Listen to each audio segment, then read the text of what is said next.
Ambassador Sarah Chen smoothed her formal diplomatic jacket as she stood before the towering crystal doors of the Galactic Space Council chambers. The iridescent material caught the light of 3 setting suns, casting rainbow patterns across her face. Earth's first invitation to the Council had arrived just 3 months after humanity achieved reliable faster-than-light travel, though Sarah suspected the elder races had been watching long before that. The doors parted silently, revealing a vast circular chamber that stretched up into darkness. 17 distinct species occupied their traditional seats, arranged in concentric rings that rose like an amphitheater. Sarah noted how the oldest races claimed the highest positions, quite literally looking down upon the younger species. "The representative of Sol 3 may approach," announced the chamber herald, a tall, willowy being with silver skin that rippled like mercury. Sarah walked forward, her footsteps echoing across the polished floor. The subtle whir of her translator implant provided a comforting reminder of human ingenuity. High Commander Valthan of the Zikastheri Federation leaned forward, crystal facets of his face catching the light. "We welcome Earth to these chambers," he said, voice resonating with the weight of 12,000 years of civilization. "Your species has achieved much in a remarkably short time. The jump from planetary civilization to faster-than-light travel in mere centuries is unprecedented." Sarah detected the carefully hidden note of concern in his voice. "Humanity thanks the Council for this honor," she replied, activating the holographic display built into her sleeve. A detailed projection of Earth's latest antimatter drive appeared above the chamber floor. "We are eager to share our technological achievements and learn from the gathered wisdom of the galaxy." Murmurs rippled through the chamber as the elder races examined the propulsion system. Sarah caught fragments of translated conversations. "Primitive containment fields. Remarkable they haven't destroyed themselves. Charming attempt at efficiency." The Meridian representative, whose species had joined the Council just a century earlier, spoke up. "The antimatter injection sequence is quite innovative for a young race. How did you solve the containment field stability issues?" Before Sarah could answer, Valthan raised a crystalline hand. "The Council appreciates Earth's willingness to share their current level of technology. However, we must address the protocols for new members. There are certain restrictions on weapon development, territory expansion, and technological advancement that must be observed." Sarah maintained her diplomatic smile, though her heart raced. This was the moment she had prepared for. "Of course, High Commander. Earth has reviewed all provided protocols thoroughly. We note with interest that they primarily govern technologies already known to the Council. We look forward to discussing how these protocols might apply to new discoveries." The subtle emphasis on new discoveries caused Valthan's crystal features to shift slightly. The other Council members stirred in their seats, but none spoke. They were too diplomatic to ask the obvious question, too confident in their technological superiority to consider that humanity might have developed something truly novel. Sarah bowed slightly. "If there are no immediate concerns, I suggest we proceed with the membership ceremonies. Earth has prepared all required documentation and sovereignty declarations." As the chamber herald began the formal proceedings, Sarah's thoughts drifted to the ice caves of Europa, where humanity's greatest breakthrough remained hidden. The dark matter drives were ready, waiting for the right moment. Let the elder races think Earth primitive for now. Let them underestimate the species that had gone from horse-drawn carriages to faster-than-light travel in 3 centuries. The Council had no protocols restricting dark matter technology because they believed its manipulation impossible. Humanity hadn't broken any rules. They had simply solved a puzzle the elder races had long ago dismissed as unsolvable. Sarah completed the ceremonial phrases, signed the required documents, and accepted Earth's provisional membership status. As she left the chamber, she sent a coded message back to Sol. "Phase 1 complete. They suspect nothing. Proceed with Project Umbra." The crystalline doors sealed behind her with a soft chime, and Sarah allowed herself a small smile. Sometimes, being underestimated was the greatest advantage of all. Dr. James Okonjo pressed his hand against the reinforced viewport, feeling the deep cold of Europa's ice through the thermal barriers. Below him, suspended in the vast underwater chamber, the dark matter response vehicle, Nightshade, hung like a tear in reality. Its hull absorbed light rather than reflected it, creating an optical illusion of endless depth that had caused more than one engineer to experience vertigo during construction. Final system check complete. Doctor, reported Lieutenant Maya Santos from her station. Dark matter containment fields are stable at 98% efficiency. Her fingers danced across the holographic controls, bringing up detailed diagnostic readings that filled the command center's air with a soft blue glow. James nodded, his reflection ghosting against the backdrop of the massive ship. 20 years of research, countless failed experiments, and 3 complete redesigns had led to this moment. The Nightshade represented humanity's greatest technological leap since the discovery of fire. The emergency alert shattered the quiet atmosphere. Priority distress signal from Beta Hydra colony, announced the station's eye. Multiple hostile vessels detected. Current defensive forces overwhelmed. Captain Laura Chen, no relation to the ambassador, straightened at her command station. Time to target at maximum conventional drive. 4 hours, 17 minutes. And with the dark matter drive. James exchanged glances with his team. They had tested the drive in controlled conditions, but never at these distances. 3 minutes, 40 seconds, he said finally, assuming our calculations are correct. Laura's expression hardened. That's not an assumption we can afford to be wrong about. Beta Hydra has 12,000 civilians. She activated the ship-wide comm. All hands, battle stations. This is not a drill. I repeat, this is not a drill. The Nightshade's crew moved with practiced efficiency, though James could see the tension in their movements. Everyone understood the stakes. If the dark matter drive worked as designed, they would rewrite the rules of space combat. If it failed, Beta Hydra would fall. Drive spooling up, Maya reported. Dark matter field stabilizing at coordinate points. Structural integrity at maximum. The ship hummed with power that seemed to come from everywhere and nowhere at once. James watched the energy readings climb. The principle was elegantly simple. Instead of pushing against normal spacetime, the Nightshade slipped through the dark matter that permeated the universe. Like a fish diving beneath the surface of a pond, they would move through the underlying structure of reality itself. Drive at full power, Maya announced. Ready for transit. Laura took a deep breath. Initialize jump sequence. All hands brace for dark matter transition. The universe seemed to fold around them. James felt a moment of absolute stillness, as if time itself had paused to watch. Then reality shifted, and the Nightshade moved. They emerged into chaos. 3 heavily armed raiders, their hulls marked with the notorious Red Nova insignia, were firing on the colony's defensive platforms. The pirates' ships were top-of-the-line vessels, probably stolen from the Zigzag Theory military, and they were completely unprepared for what happened next. Weapons free, Laura ordered. Show them what humanity can do. The Nightshade's dark matter projectors activated. Instead of conventional energy weapons, they manipulated the invisible fabric of space itself.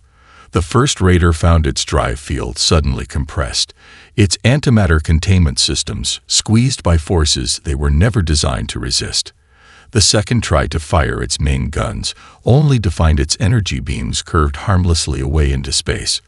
The third attempted to flee, but discovered that running through molasses would have been easier. In less than 2 minutes, all 3 raiders were disabled, their crews trapped in ships that could neither move nor fight.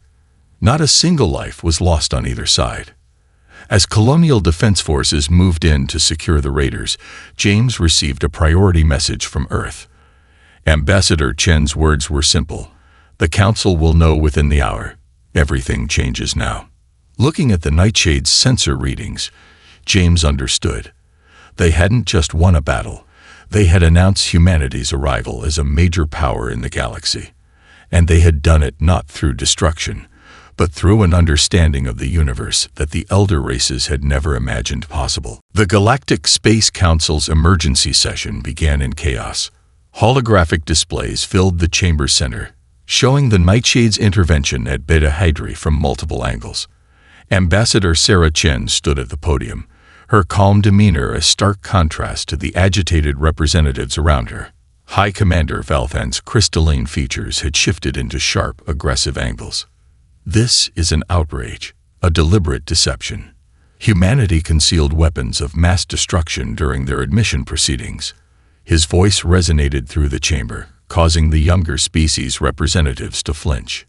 Sarah waited for the echoes to fade. With respect, High Commander, I must correct several inaccuracies in your statement. She gestured, and new holographs appeared, showing technical documentation dated years before Earth's first contact. Project Umbra's existence was never concealed. The technical foundations of dark matter manipulation were published in Earth's public scientific archives. Impossible, declared the HFY Science Minister, his crystalline form reflecting chaotic patterns of light. Dark matter cannot be manipulated at these energy levels. The mathematical models. Your mathematical models, Sarah interrupted smoothly, are based on assumptions that haven't been questioned in 6,000 years. She brought up a new display, showing the basic principles of human dark matter manipulation. We approached the problem differently because we had to. Earth scientists never learned it was impossible, so they found a way to make it possible. The Meridian representative leaned forward, their bioluminescent patterns shifting with interest. The raiders' ships were disabled without destruction. How did you achieve such precise control?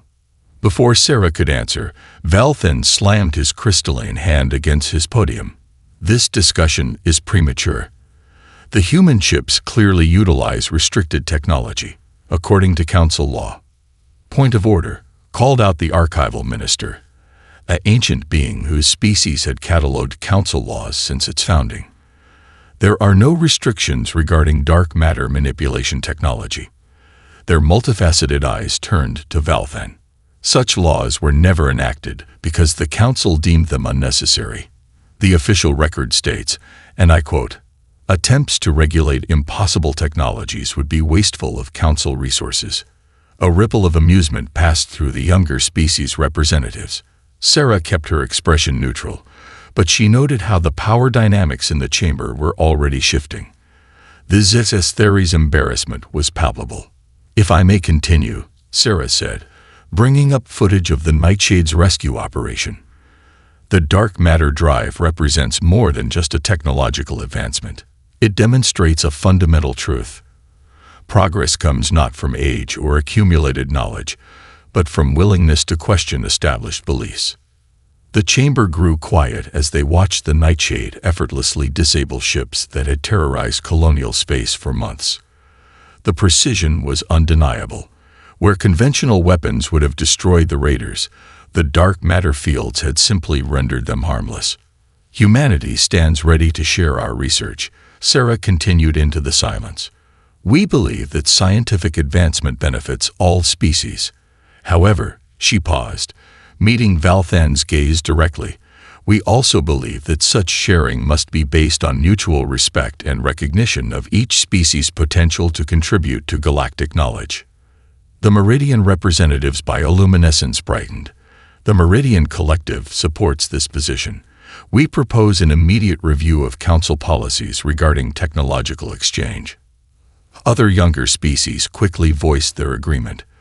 The chamber's atmosphere had transformed from hostile to expectant.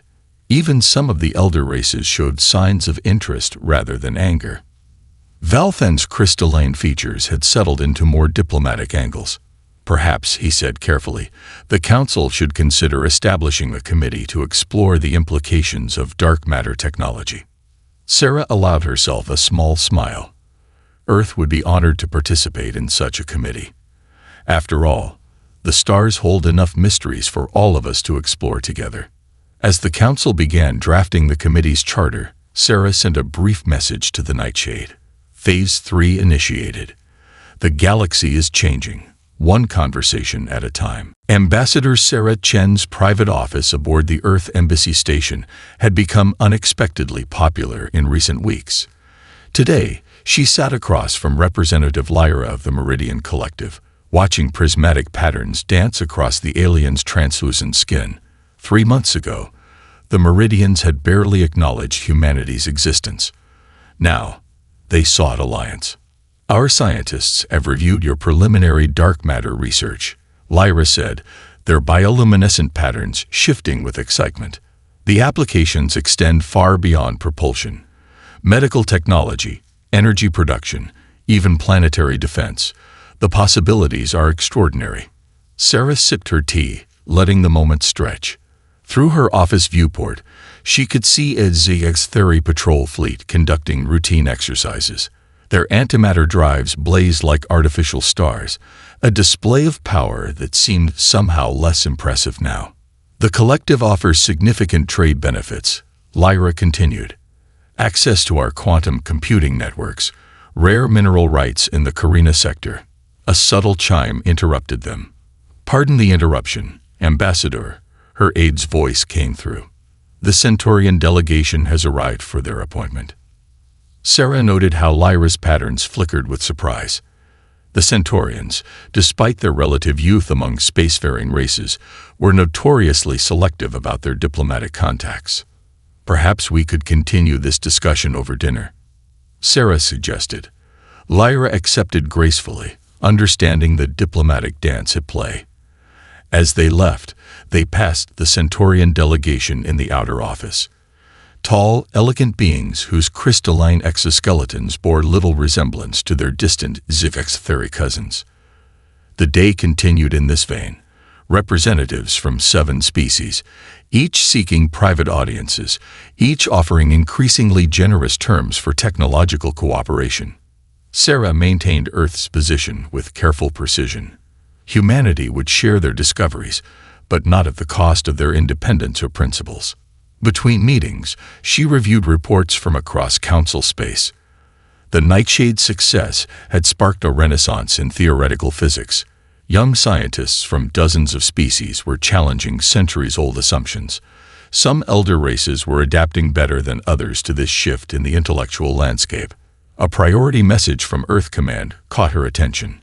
Long-range sensors had detected unusual activity in the HFY military shipyards.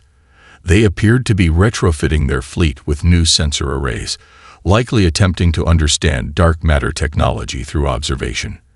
"They're looking in the wrong direction," Sarah murmured. Humanity's breakthrough hadn't come from advanced sensors or more powerful computers. It had come from asking different questions entirely.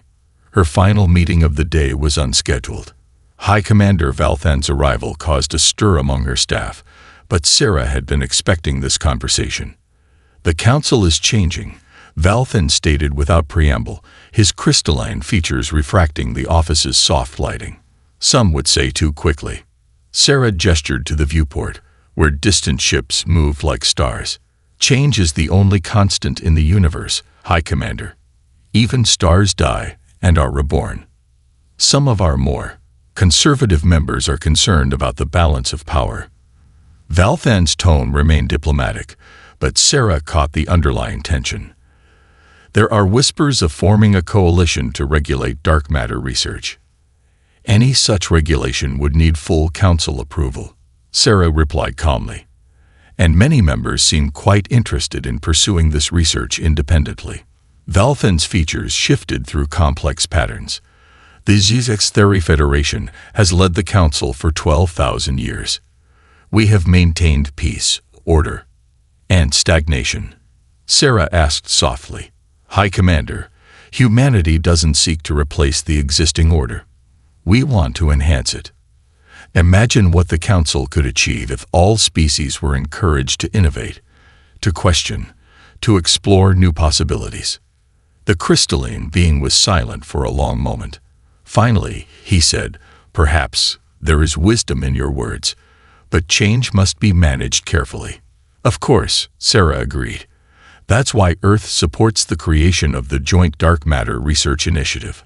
All species working together, sharing discoveries, building a better future for everyone. After Valthan departed, Sarah sent her daily report to Earth Command. Phase 4 proceeding as planned. The old guard begins to bend. Recommend proceeding with Phase 5. The galaxy is ready for more than they realize. Captain Laura Chen watched the HFY science vessel, Crystal Seeker, through the Nightshade's primary viewport. The sleek crystalline ship hummed against the backdrop of stars, its sophisticated sensor arrays pointed directly at them.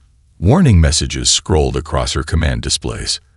They're using high-intensity quantum scanners, Lieutenant Maya Santos reported from her station, attempting to penetrate our dark matter field. Her fingers moved across the holographic controls, adjusting their defensive systems. Dr. James Okonjo frowned at his own readings. Those energy levels are dangerous. Their sensors weren't designed for this kind of interaction with dark matter fields. He looked up at Laura. If they push any harder, their systems could destabilize. Laura opened a communication channel. Crystal Seeker, this is DMRV Nightshade. Your scanning attempts are reaching unsafe levels. Please withdraw to a safe distance. The response came instantly, translated from the crystalline harmonics of HFY speech. This is a recognized scientific vessel conducting authorized research in neutral space. Your presence here does not grant you authority over our activities. Their scanner intensity just doubled, Maya reported. They're trying to map our drive configuration. Laura straightened in her command chair. Crystal Seeker, this is your final warning. Your scans are creating dangerous field interactions. Withdraw immediately. Energy spike. Maya's hands flew across her controls. They're attempting to force a resonance in our containment field. James moved to his own station. They don't understand. The dark matter doesn't just flow around our ship, it flows through it. Their scans are about to trigger a cascading reaction in their own systems. Initiating emergency protocols, Laura announced. Maya, prepare a containment bubble. James, calculate field harmonics for their ship's configuration. The Crystal Seeker's sensors blazed with energy as they pushed their scanning equipment to maximum power. Suddenly, their external lights flickered. Alert signals began flashing across the Nightshade's displays. Their power grid is destabilizing, James reported. The dark matter feedback is overwhelming their systems. Laura's voice remained calm. Execute containment protocol. Protect that ship. The Nightshade's dark matter field extended, enveloping the Crystal Seeker in a cocoon of controlled space-time. Inside that bubble, the laws of physics gently reasserted themselves, allowing the HFY vessel's systems to stabilize. Their main power is offline, Maya reported. Life support is functioning on backups. No casualties detected. She paused, checking additional readings. But their data cores are intact. They recorded everything. Laura nodded. That was their real mission. They wanted proof they could take back to their military command. She opened a channel to Earth Command, knowing this incident would have far-reaching consequences. Hours later, aboard the Earth Embassy station, Ambassador Sarah Chen sat across from the HFY Science Minister. Between them, holographic recordings showed the Crystal Seeker's failed attempt to penetrate the Nightshade's secrets. Your ship attacked a peaceful research vessel, the minister declared, though his crystalline features betrayed uncertainty. Sarah raised an eyebrow. The logs show the Nightshade issued multiple warnings. When your ship's systems began to fail, our personnel acted to save your crew. She gestured, and a hologram showed the containment field deploying. We protected your people from the consequences of their own actions. The minister's features shifted through complex patterns. The dark matter technology cannot be as stable as you claim. Our greatest scientists approached the problem with preconceptions, Sarah interrupted gently. The universe doesn't care about our assumptions, Minister. It responds to understanding. She leaned forward. Earth remains willing to share our research through proper channels. We want partners, not rivals. After the minister departed, Sarah received a secure message from the Nightshade. Captain Chen's report was succinct. They now know they can't steal our technology. The question is, will they be wise enough to accept our offer to learn? Sarah drafted her response carefully. Phase 5 complete. Their failed attempt at industrial espionage has only strengthened our position. Prepare for Phase 6. It's time to show them exactly what humanity is willing to share. Dr. James Okonjo stood before the assembled Galactic Science Council, his holographic presentation filling the vast chamber with swirling representations of dark matter fields. Representatives from every spacefaring species leaned forward in their seats, their attention fixed on the complex patterns that danced through the air. The fundamental mistake, James explained, gesturing to a traditional model of dark matter interaction, was trying to control dark matter directly. For 12,000 years, scientists attempted to grip water by closing their fists. He smiled, then opened his hand. We learned instead to cup our palms and let it flow. The holographic display shifted, showing the Nightshade's drive system, but rather than technical specifications, it displayed the underlying principles, elegant in their simplicity. Dark matter permeates everything, James continued. It flows through the fabric of space-time like currents through an ocean. Previous attempts to harness it focused on forcing these currents to change direction. He brought up historical records of failed experiments from various species. Each attempt treated dark matter as an obstacle to be conquered. The HFY Science Minister's crystalline form sparkled with agitation. Our models clearly showed. Your models were perfect, James interrupted gently. Your mathematics was flawless, but you were solving the wrong problem. The holographic display transformed again, showing how the Nightshade systems worked with dark matter currents rather than against them. A meridian scientist's bioluminescent patterns flared with sudden understanding. You're not controlling the dark matter at all, they exclaimed. You're synchronizing with its natural movements. Exactly. James highlighted several key equations. Think of it like sailing. Ancient Earth ships didn't force the wind to blow in their preferred direction. They adjusted their sails to work with the wind's natural flow. The chamber erupted in excited discussions as scientists from different species began to grasp the implications. James noticed how the younger races seemed to understand more quickly, their minds less constrained by centuries of established theory. Ambassador Sarah Chen watched from her position near the podium, noting the changing dynamics in the room. The elder race's initial skepticism was giving way to reluctant admiration, while the younger species showed increasing confidence in offering their own insights. The applications extend far beyond propulsion, James continued once the chamber quieted. Medical scanning, energy production, even planetary defense, all become possible once we stop fighting against the fundamental nature of dark matter. He brought up new diagrams showing potential applications, but humanity doesn't claim to have all the answers. Every species here has unique insights to offer. The Meridian's understanding of quantum states, the Centaurian's crystal lattice computing, the HFY's energy manipulation techniques, all these could enhance our understanding. The HFY Science Minister's features had softened from sharp angles to contemplative curves. You're proposing a complete paradigm shift in theoretical physics.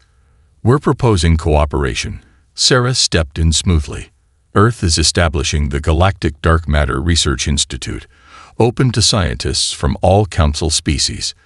Together, we can explore possibilities that none of us could achieve alone. James highlighted a final set of equations. These are the basic principles we've discovered, but they're just the beginning. Think of them as the first few notes in a cosmic symphony we're only beginning to hear. The chamber filled with a new kind of energy as representatives began discussing research proposals and potential collaborations. Even the elder races were setting aside their pride in favor of scientific curiosity. Later, in a quiet moment between presentations, Sarah found James staring out at the stars. Phase 6 exceeded expectations, she said softly. You've given them hope for new discoveries. James nodded. But we haven't shared everything. No, Sarah agreed. Some discoveries need to wait until the galaxy is ready for them. The temporal implications of dark matter manipulation, for instance. "One step at a time," James replied, watching distant ships move between the stars. "Let them master sailing before we teach them to dive beneath the waves." The Proxima Centauri defense station's alert klaxons shattered the pre-dawn quiet. Captain Laura Chen materialized on the Nightshade's bridge through the emergency transport system, her uniform hastily fastened. Status reports flooded the holographic displays surrounding her command chair. 3 HFY warships just emerged from FTL. Lieutenant Maya Santos reported, her fingers dancing across the tactical controls. Configuration matches their newest destroyer class. They're running with weapons hot. Dr. James Okonjo studied the sensor readings from his station. Energy signatures suggest modified systems. They've attempted to integrate dark matter detection arrays into their standard loadout. The lead HFY vessel broadcast on all frequencies. "Attention human vessel. By order of the Military Preservation Council, you will power down your drives and prepare for boarding. The secrets of dark matter manipulation must be preserved for the greater good of the galaxy." Laura's expression remained calm. Interesting definition of greater good they're working with. She opened a channel to the approaching ships. "HFY vessels, this is Captain Chen of the Nightshade. Your actions violate multiple council treaties. Withdraw immediately." "Their energy signatures are spiking," Maya warned. "Multiple weapon systems charging." Laura nodded. "Deploy containment fields. Minimal interference pattern. Let's show them what they're really dealing with." The Nightshade's dark matter systems hummed to life. Rather than the aggressive response the HFY expected, the human ship created a subtle web of altered spacetime around the engagement zone. The lead destroyer fired its main particle cannon. The beam of concentrated energy curved gracefully around the Nightshade, its path bent by the invisible forces permeating space itself. The second ship launched a salvo of antimatter torpedoes, only to watch them slow to a crawl, caught in regions where time itself flowed like honey. "They're attempting to coordinate their fire," Maya reported, "trying to saturate our defensive fields." James brought up new readings. Their modified sensors are actually working against them. They're getting false positives from their own weapons' interaction with the dark matter fields. The third HFY ship attempted to circle behind the Nightshade, its engines straining. But in the altered space around the human vessel, conventional movement became increasingly unpredictable. The destroyer found itself slowly rotating, its carefully plotted course transformed into an elegant spiral. "Message from Ambassador Chen," Maya announced. "The Council is convening an emergency session.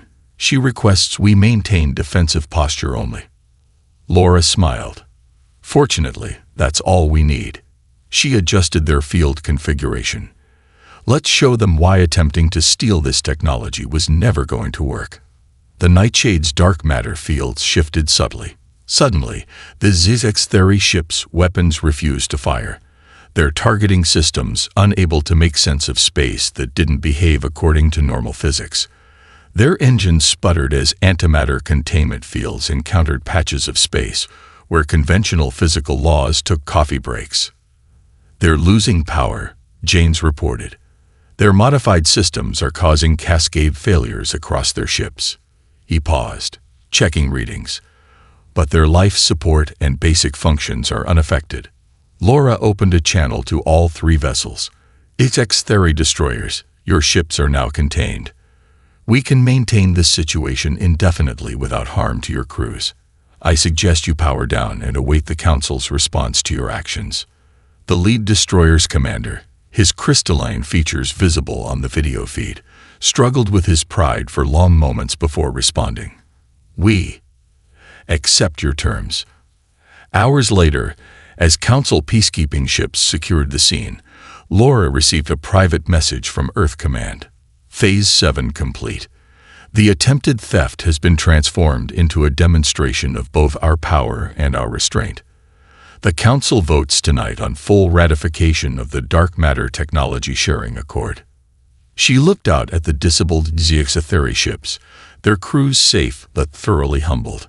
Sometimes she mused to her bridge crew, "The best way to win a fight is to show why fighting was unnecessary in the first place. Earth's orbital diplomatic station gleamed like a jewel against the blue backdrop of humanity's homeworld. For the first time in 12,000 years, the full Galactic Space Council convened somewhere other than their traditional chambers. Ambassador Sarah Chen stood at the grand viewport, watching as ships from every council species arrived through conventional space and dark matter corridors alike. The Nightshade held position near the station, its dark hull reflecting the light of Earth's sun. Behind it, a fleet of new vessels displayed the fruits of international cooperation. Ships built by various species, each incorporating their own unique insights into dark matter technology. The Meridian prototype is particularly elegant, Dr. James Okonjo commented, joining Sarah at the viewport. Their understanding of quantum states allowed for a 30% increase in field efficiency. Sarah nodded, watching the sleek vessel with its characteristic bioluminescent hull. And the Centaurian modifications to the containment systems are remarkable. Together, we've accomplished more in 6 months than any single species managed in centuries. The station's Grand Council chamber had been designed to celebrate unity rather than hierarchy. Representatives sat in a perfect circle, no position elevated above others. The traditional rings of age-based status had been replaced by an arrangement that emphasized cooperation and equality. High Commander Valthan, his crystalline form now carved with more flowing, less rigid angles, rose to address the assembly. 6 months ago, I stood before you convinced that humanity's discovery threatened the stability of our civilization.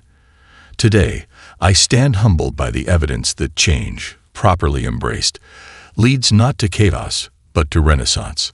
The commander gestured to the latest statistics displayed above the chamber. Dark matter technology, freely shared through the new Galactic Research Institute, had revolutionized everything from space travel to medical science. Death rates from previously incurable conditions had plummeted. Trade between distant systems flourished as travel times decreased exponentially. The dark matter technology sharing accord, Valthan continued, stands as proof that wisdom comes not from age, but from willingness to learn. Each species, regardless of their technological history, brings unique insights to our shared future. Sarah stepped up to the podium as applause filled the chamber. Humanity is honored by the Council's decision to ratify the accord, she began. But this is more than a technological agreement. It is a commitment to a new way of thinking. She brought up a holographic display of the galaxy, dark matter currents flowing like rivers between the stars. Like the technology itself, our future depends not on forcing our will upon the universe, but on understanding how to work in harmony with forces greater than ourselves. The display shifted, showing the next phase of their shared research. The Galactic Dark Matter Research Institute welcomes scientists from all species. Already, their combined insights have opened doors we never imagined. The Meridian's quantum expertise, combined with Centaurian crystal computing and Zexatheri energy manipulation, has revealed entirely new aspects of dark matter behavior. Later, as the formal ceremonies concluded, Sarah found herself back at the viewport. The Earth turned slowly below, its blues and greens a reminder of how far humanity had come. A message from the Nightshade caught her attention. Final phase complete. The galaxy will never be the same. She smiled, watching as ships from dozens of species moved in perfect coordination, their dark matter drives working in harmony with the universe's hidden currents. The old power structures had given way to something new, not through force or conquest, but through humanity's gift for seeing possibilities where others saw only obstacles. "No," she murmured, composing her response. "The galaxy will never be the same. It will be better." She paused, then added, "Begin recording final mission report. Project Umbra has achieved all objectives. Humanity's place among the stars is secured not through superiority, but through cooperation. The true age of exploration can finally begin."